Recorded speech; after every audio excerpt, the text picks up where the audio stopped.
Hey, I've got a door stop and it looks like it's all together, but I'm in a bathroom and it's all rusty. It looks very old. Look at that, it just unscrewed.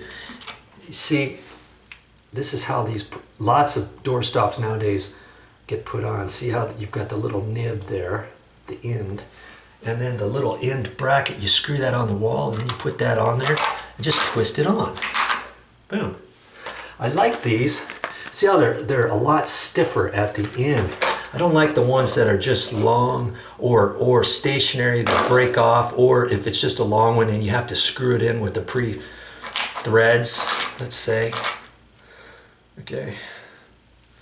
Now see, I just replaced a door stop and I could have taken this tip off and used that for out there, but this one's all greasy and grimy. I guess I could have cleaned it up, huh? And done that. Because see, you can get replacement caps. And that's what I just did for that other one, but hey, never mind. Now this gets installed with one screw. Okay. And that just screws into the baseboard. I like the way these get installed too. And usually they don't just pop off. You have to kind of hit them. Come on. See there? It's all rusted on there. I'm gonna have to get probably a little screwdriver or something. Or maybe even some pliers and grab onto it and kind of break it off, because I don't want to mar up the baseboard or anything. Got my handy pliers, and these are called adjustable pliers, and most pliers are. See how it's tight? You may never have known this. You slide that way like that. Now you can grab bigger things, but you can't get that tight. Okay. Here's something else this does. See this little line right there? It'll cut off Romex wiring, 12 gauge, 10. I don't know about 10 gauge, 14 gauge.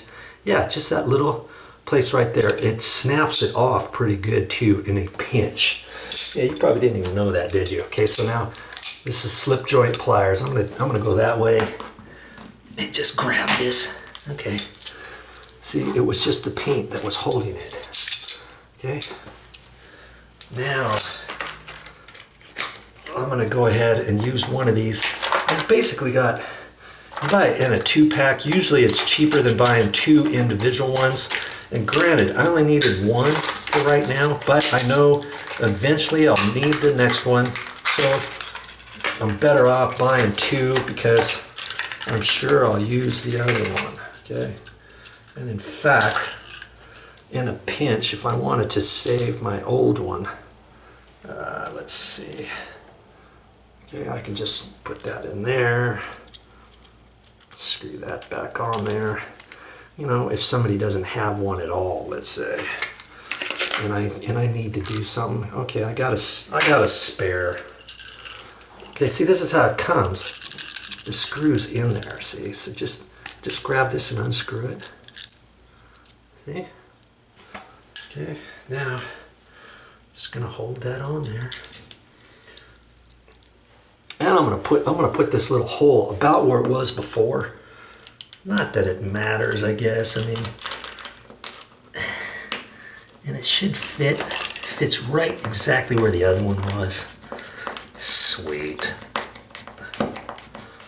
Tighten that up. There. And this, you have to kind of find the end to it, you know. Put it in there. Okay. Twist it on there till it feels snug as a bug in a rug. Presto.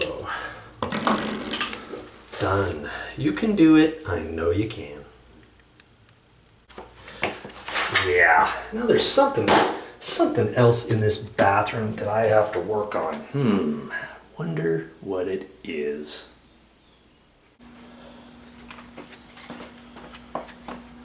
Yes, everybody knows how to replace the doorstop, don't they? But this one is in pretty good shape. It does not need to be replaced. I went down to the store and got this. This was like $5 for 2. Sometimes they'll sell one for $3. or something. So you could go ahead and replace it, but instead I got the little replacement caps. And I got 6 replacement caps, and that was like less than $3. And so I can fix it that way. And these caps were the exact same as before. Boom.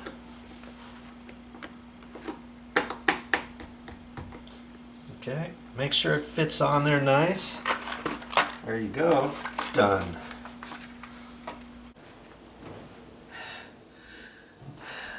That's all I have for this time, but I'll be back with more videos.